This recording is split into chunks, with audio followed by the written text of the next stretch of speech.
And it defines the disbelievers, and it's very, very short. It says the disbelievers are those who scoff or doubt. It is the same to them whether you warn them or not. They do not believe.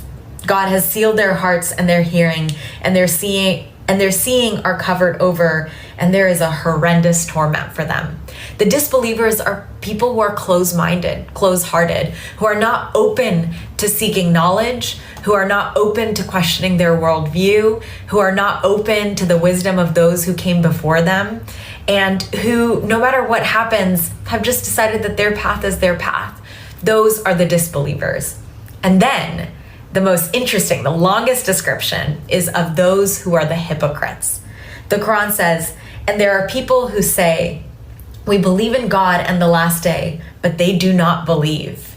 And I think that's interesting, right? What does the Quran mean by that? They do not believe. They say we believe, but they do not believe.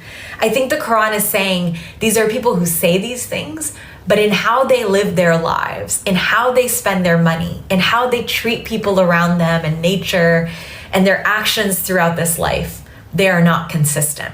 That is the hypocrisy.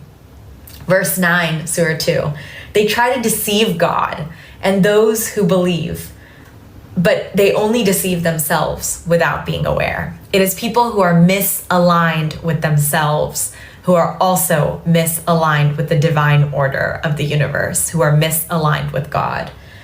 In their hearts is sickness, and God has made them sicker.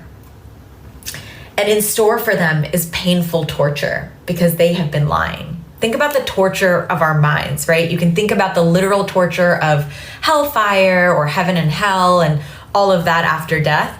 Or you can also think about the torture in someone's mind who is living a life that is misaligned, who is not even in touch with the truth within their own souls, or who is saying one thing and then doing another thing.